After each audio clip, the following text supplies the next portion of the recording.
이 시간 저희들이 역대상 15장을 읽었습니다. 여러분, 역대상 15장은 이합전에 나왔던 13장의 말씀과는 전혀 반대가 되는 말씀으로 우리에게 나타납니다. 여러분, 13장에서는 다윗이 하나님의 언약궤를 그렇게 예루살렘 성으로 모셔올 때에 새 수레를 만들고 엄청난 그런 사람들을 불러 모아가지고 여러 가지 그런 일들을 하게 했죠.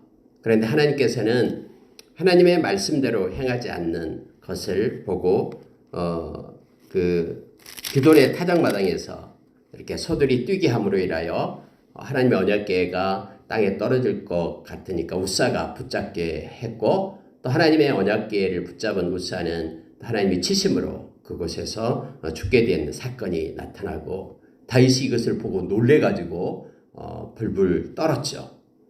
그리고 자기가 하나님에 대한, 하나님 말씀에 대한 무지, 그리고 하나님께서 무엇을 원하시는지에 대한 것에 알지 못해가지고 거기에 대해서 스스로를 노하며 하나님을 두려워하면서 그 언약궤를 갖다 오베데돔 집으로 옮기게 되었죠. 그런데 여러분, 오베데돔 집에 가 있던 언약궤가 3개월 만에 하나님의 크신 복을 받고, 그렇게 하나님께서 그 가정 가운데 은혜를 베푼다라는 것을 알게 되고, 이제 여러분 15장에 와서는 이제 하나님의 언약궤를 다시 이제 올려 다윗성으로 옮기는 장면이 나옵니다. 근데 여러분, 놀라운 사실이요, 이 15장에서는 하나님의 언약궤를 하나님의 방법대로 옮기게 됨을 알게 합니다. 그걸 깨닫게 된 거예요. 그전에는 다윗이 이걸 몰랐어요. 근데 여러분, 놀라운 것은요, 다윗뿐만이 아니었어요. 하나님의 말씀을 가지고 있다는 제사장들도 이걸 몰랐어요. 그래서 한 명도 다윗이 이전에, 다윗이 그렇게 새 수레를 만들고 끌고 오고 이런 것에 대해서 다윗을 설득하거나 다윗이요, 그러면 안 됩니다, 하나님의 말씀이 이렇습니다라고 말하는 제사장이 없었다라는 거예요. 근데 여러분, 오늘 15장에 와서는 하나님이 말씀하신 대로 그러한 방법을 통해서 하나님의 언약궤를 가지고 오는 것을 깨닫게 됩니다. 아, 이렇게 해야 된다라고 다윗이 알게 되고, 하나님의 방법대로 그렇게 순종하는 다윗의 모습을 보게 됩니다. 나는 몇 가지만 보고 우리가 기도하도록 하겠는데요. 자, 여러분 보십시오. 2절에 보십시오. 15장 2절에 다윗이 이르되 레위 사람 외에는 하나님의 궤를 맬 수 없나니 이는 여호와께서 그들을 택하사 여호와의 궤를 메고 영원히 그를 섬기게 하였음이라 하고, 이렇게 되어 있습니다. 그래서 이제 다윗이 아론 자손과 레위 사람을 모았다라고 성경을 말하고 있죠. 여러분, 왜 이전에는 이것을 몰랐을까요? 왜 하나님께서 택한 자들을 통해서 하나님의 언약궤를 옮기게 하고 이 궤의 채를 깨어가지고 메고 오게끔 하나님이 그렇게 정했는데, 왜 이것을 그때는 순종하지 않고 자기 기분에 들떠서 자기 열정에, 자기 의에, 자기 생각에 붙잡혀서 많은 사람들 이스라엘 전체 선포하고 군사를 모으고 새 수레를 만들고 그렇게 축제를 벌리면서 하나님의 궤를 가지고 왔을까요? 다윗도 여러분 이처럼 하나님의 말씀이 그의 마음 가운데 없었다라는 거예요. 그래서 여러분, 여기서 우리 중요한 거 하나를 발견하게 됩니다. 아무리 의도가 좋고 아무리 선한 목적과 의도가 있다 하더라도 그것을 실행하는 방법도 하나님의 방법에 따라 해야 된다라는 거예요. 우리가 여러분 잘 아는 말이 있잖아요. 성경 읽는 것을 하나님이 기뻐하잖아요. 그런데 성경을 읽기 위하여 남의 등불을 갖다가 켜가지고 훔쳐와가지고 켜가지고 성경을 읽는 것을 하나님은 기뻐하실까요? 그러니까 여러분요, 선한 의도와 목적이 있다 할지라도 하나님께서 기뻐 받으시는 방법을 가지고 그 일을 행할 것을 성경은 말해주고 있는 거예요. 성경을 읽기 위하여 남의 등불을 훔치지 말아야 합니다. 오늘 여러분, 여기서 하나님께서는 그래서 어떻게 해라라고, 옮길 때 이렇게 하라라고 분명히 하나님이 말씀하셨는데, 그 말씀을 이제야 깨닫고 다윗이 하나님 앞에 이전 것을 회개하고 이렇게 해야 되겠다라고 깨닫고 다시 하나님의 궤를 이제는 가져오겠다라고 말씀을 합니다. 그래서 하나님이 레위 사람 외에는 하나님의 궤를 맬 수 없나니 이는 여호와께서 그들을 택하사 여호와의 궤를 메고 영원히 그를 섬기게 하였습니다. 이렇게 말하고 있는 거예요. 여러분, 우리가 하나님을 섬기는 것은 아무나 섬기는 게 아니거든요. 하나님이 택한 자들이 하나님을 섬깁니다. 그래서 저와 여러분을 갖다 레위의 언약을 가진 사람이다 라고 말해요. 왜요? 레위 지파가 하나님을 섬기게끔 했기 때문에 그래요. 그래서 우리가 말라기서 2장에 가면은 저와 여러분은 레위 언약을 가진 하나님을 섬기는 사람들, 그들에게는 바로 생명과 평안의 언약을 가진 자들, 그들에게는 말씀이 주어지고 주님과 함께 정직함으로 동행하는 자들, 화평함을 이루는 자들, 이렇게 성경은 말하고 있습니다. 여러분, 예수 믿지 않는 사람 아무나 하나님을 경외하고 섬기던가요? 예수 안에만 하나님의 영광이 있고 하나님의 은혜가 있고 하나님의 선물이 있고 하나님의 사랑이 있고 또 하나님의 평강이 있고 하나님의 뜻이 있고 하나님의 복이 있고 진정한 복이 있고 이렇다고 성경 우리에게 가르쳐 주잖아요. 그래서 택한 레위인들로 하여금 이 채로 깨어가지고 그렇게 언약궤를 메고 갈 수 있도록 하나님이 정했다라고 말하고 다윗은 이제 이 15장에서 순종합니다. 그래서 여러분, 사람들을 다 모으기 시작해요. 다윗이 아론 자손과 레위 사람을 모으니라고 말했죠. 아론 자손도 물론 레위 지파예요. 그래서 아론은 제사장 가문을 얘기하고요. 나머지 이제 레위 지파 사람들, 성전을 또 성막에서 순종하고 일하는 사람들을 모으기 시작했습니다. 그래서 쭉 모아요. 이름을 부르고 몇 명 해서 모으게 되죠. 그들을 부릅니다. 자, 그래놓고 불러 모아가지고 12절 보세요. 그들에게 이르되 너희는 네 사람의 지도자이니 너희와 너희 형제는 몸을 성결하게 하고 내가 마련한 곳으로 이스라엘의 하나님 여호와의 궤를 메어 올리라. 전에는 너희가 메지 아니하였으므로 우리의 하나님 여호와께서 우리를 찢으셨으니 이는 우리가 규례대로 그에게 구하지 아니하였습니다. 그다음에 다윗이 확실하게 깨닫게 되는 거예요. 아, 내가 아무리 열정이 있고 선한 의도가 있다고 할지라도 궤를 메워오는 것은 하나님이 말씀으로 정한 방법대로 행해야 된다라는 것을 알게 되는 거예요. 그래서 우리가 전에는 규례대로 행하지 않았다. 그래서 하나님이 우리를 찢으셨다. 우리에게 징벌하셨다. 그러니 이제는 우리가 말씀대로 해야 되겠다. 말씀으로 돌아가자 하면서 다윗이 그들에게 얘기하는 거예요. 아, 여러분, 다윗은 왕이니까 그렇다 치더라도 제사장들은 지금 수많은 제사장들이 있었는데 지금 뭐 하고 있었던 겁니까? 다윗을 왜 붙잡고 다윗이요? 그러면 안 됩니다. 말씀대로 우리는 메워야 됩니다라고 왜 축제를 벌이기 전에 말씀을 하지 않았을까요? 그만큼 그때는 말씀에 대해서 둔해 있었다라는 거예요. 그냥 좋은 게 좋은 거라고. 인위적으로 인본주의가 섞여서 이렇게라도 하면 되지 하나님이 기뻐하시지 뭐 자기 생각대로 하나님을 섬기는 이렇게 혼합된 가운데 있었다라는 걸 알게 됩니다. 그래서 다윗이 오히려 제사장들을 가르치고 있는 거예요. 전에는 이랬다. 그러니 이것을 깨닫고 다윗이 말합니다. 이제는 우리가 말씀대로 하자 해서 너희들 제사장들 레위 지파는 첫째 몸을 성결하게 해라. 하나님은 깨끗한 걸 원하고 정결한 것을 원하기 때문에 다 몸을 성결하게 하라. 여호와께 성결 이걸 먼저 해라라는 거예요. 그래서 그들이 이제 옷을 빨고 또 하나님이 가증스럽게 여기는 것들을 버리고 부정적인 것을 제거하고 몸을 씻고 이제는 하나님의 언약궤를 메워오는 거예요. 여러분, 이게 진짜 맞잖아요. 이게 순서잖아요.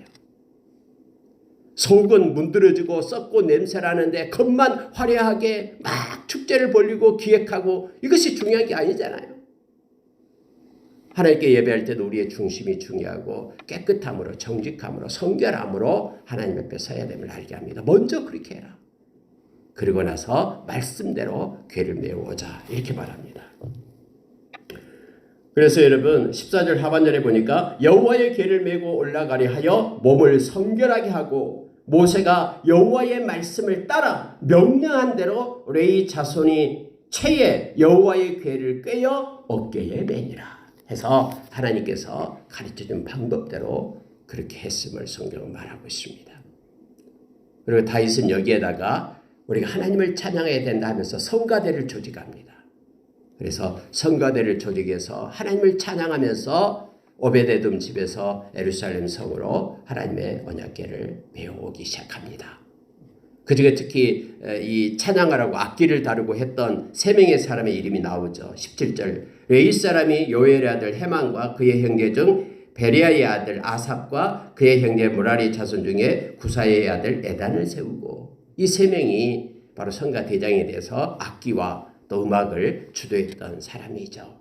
시편에도 이들의 시가 나와요. 이들의 시가 헤만과 아삽과 에단이 나오고 있습니다.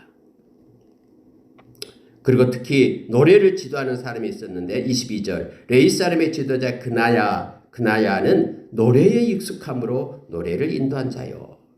또 나팔을 부는 자가 따로 있고 문지기들도 함께 여호와의 언약궤를 메고 지키면서 그렇게 이동을 했음을 성경은 가르쳐주고 있습니다. 자, 25절 26절 보십시오. 이에 다윗과 이스라엘의 장로들과 천부장들이 가서 여호와의 언약궤를 즐거이 메고 오벳 에돔의 지부에서 올라왔는데 하나님이 여호와의 언약궤를 맨 네잇 사람을 도우셨으므로 무리가 수송아지 7마리와 순양 7마리로 제사를 드렸더라. 여러분 여기 하나님이 나오셔요. 성경은 뭐라고 얘기하냐면 하나님이 언약궤를 맨 사람들을 도우셨다라고 말하고 있습니다. 하나님이 기뻐 받으셨다라는 거예요. 그래서 여러분 하나님께서 원하시는 것을 말씀을 통해서 우리에게 가르쳐주죠. 하나님은 우리가 말씀을 순종하는 것을 너무너무 기뻐하신다라는 걸 알게 합니다. 그래서 말씀 순종 없이 하나님에 대한 경외함이 없는 거예요. 우리가 히브리서 우리가 11절 6절의 말씀 보면은 하나님은 믿음이 없이는 하나님을 기쁘시게 하지 못한다라고 말합니다. 근데 믿음이라는 게 뭐냐면 말씀의 순종이거든요. 내가 창작해서 하나님을 위하여 뭔가 열심히 해야 되겠다 이게 아니라 하나님의 말씀에 대한 순종이 믿음이에요. 그래서 믿음이 없이는 하나님을 기쁘시게 하지 못하나니 이렇게 말하죠. 그래서 하나님께 나아가는 자는 두 가지를 믿어야 돼요. 하나님이 살아계심을 믿어야 되고 그를 찾는 모든 자에게 복 주시는 하나님이심을 상 주시는 하나님이심을 믿어야 된다라는 거예요. 그러니까 무슨 얘기냐면요. 우리가 말씀을 순종하면서 가는 것이 믿음인데 나갈 때에 마음에는 살아계신 하나님, 지금도 보고 계시는 하나님, 우리와 함께 하셔서 권능의 손으로 역사하시는 그 하나님, 그 하나님을 믿으라라는 거예요. 뿐만 아니라 하나님 말씀대로 하나님께 기도하고 하나님을 찾는 이들에게는 하나님이 반드시 복을 주시고 상을 주시는 그 하나님 되심을 믿어야 된다고 말하고 있습니다. 오늘도 여러분 말씀대로 행하는 그들에게 하나님께서는 그 사람들을 도우셨다라고 성경은 말해주고 있습니다. 그렇지 이렇게 해야지 하면서 하나님께서는 기뻐하심을 말씀을 통해서 깨닫게 합니다. 여러분 27절 보십시오. 다윗과 및 궤를 맨 네잇 사람과 노래하는 자와 그의 우두머리 그나냐와 모든 노래하는 자도 다 세마포 겉옷을 입었으며 다윗은 또 배 에봇을 입었고 이렇게 되어 있어요. 아니 여러분 갑자기 다윗은 제사장이 아닌데 배 에봇을 입었다라고 성경은 기록하고 있는 것이죠. 제사장들이 에봇을 입잖아요. 근데 다윗이 에봇을 입었다는 건 좀 이상한 거 아닌가라고 우리가 생각하기 쉬운데요. 다윗은 이때 당시 자기의 왕복을 벗어놓은 거예요. 내가 하나님 앞에서 이 화려한 왕복을 입고 많은 사람들을 이렇게 지도하면서 지휘하면서 이끄는 것이 맞지 않다라는 거예요. 내가 하나님 앞에서 돋보이는 것이 맞지 않고 왕복을 벗고 아주 초라하고 보잘것없게 여겨지는 깨끗한 그러한 사람들과 동일하게 왕의 자리에서 내려와서 하나님을 섬기는 이들과 동일하게 지금 궤를 메고 오는 사람과 동일하게 배 에봇을 입고 하나님 앞에 영광을 돌리며 온 거예요. 왕으로서가 아니라 하나님을 섬기는 자로서 기뻐하며 이렇게 옵니다. 물론 왕은 여기 있는 제사장들 또 많은 사람들을 통치할 수 있는 기름 부은 자잖아요. 그런데 왕복을 입고 막 의치되면서 살 수도 있어요. 근데 다윗은요 하나님을 먼저 생각한 거예요. 그래서 왕복을 벗어놓고 배옷을 입고 하나님 앞에 나간 거예요. 근데 여러분 이것을 못마땅하게 생각하는 사람이 있어요. 다윗은 너무 기뻐서 춤을 추면서 그렇게 하나님의 그런 언약궤를 메고 오는데 못마땅하게 생각하는 사람이 바로 29절이에요. 여호와의 언약궤가 다윗성으로 들어올 때에 사울의 딸 미갈이 창으로 내다보다가 다윗 왕이 춤추며 뛰는 것을 보고 그 마음에 업신여겼더라. 이렇게 되는 거예요. 여러분 미갈이 이제 다윗이 왕이 되어가지고 미갈을 데리고 왔잖아요. 첫째 부인이고 가장 첫 번째 정실 부인인데 다른 이 사울 왕이 미갈을 갖다가 다른 남자에게 줘버렸죠. 그래가지고 약 한 20년 가까이 다른 남자의 부인이 되었다가 다시 다윗이 데리고 온 거예요. 내 부인이다 하면서. 그래갖고 다시 또 부인으로 이제 있는데 첫 번째 부인이죠. 근데 미갈이 창을 내다보는 거예요. 보니까 여호와의 언약궤가 들어오는데 다윗이 덩실덩실 춤을 추면서 오는 거예요.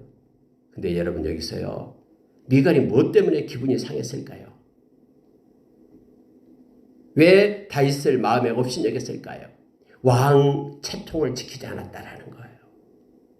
이 말은 무슨 얘기예요? 아니 어떻게 다윗이 왕복을 벗어버렸다라는 거예요. 왕복, 그 멋진 왕복을 벗어 내려놓고 다른 사람들과 똑같이 거기에 있는 사람들과 똑같이 베옷을 입고 그렇게 춤을 추면서 기뻐하면서 그렇게 들어오는 모습이 이 미갈의 눈에는 차지 않는 거예요. 마음에. 아니 왕이면서 왕복을 벗어? 그러면서 저기 있는 사람들과 동일하게 낮아진 자리에서 저렇게 춤을 추면서 기뻐하면서 돌아와. 채통이지. 왕의 채통은 어디 갔어? 미갈은요. 이 특별한 계층으로서의 그런 다윗을 기뻐했지 진정한 다윗의 마음을 알지 못하는 여인이었음을 알게 합니다.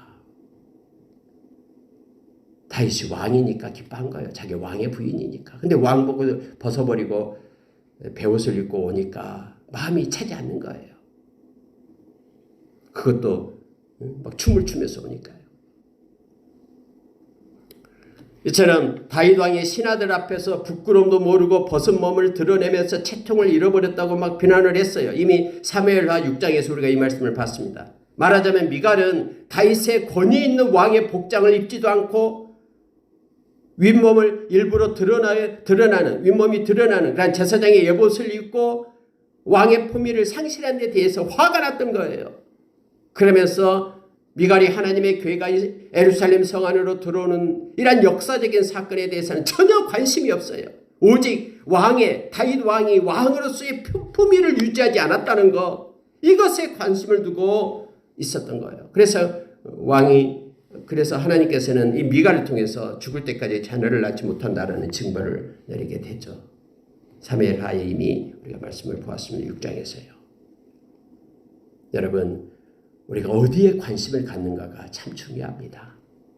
우리가 하나님 앞에 와서 예배 드릴 때도 우리는 예배의 목적이 되시는 하나님께 우리의 마음에 관심을 두어야 됩니다.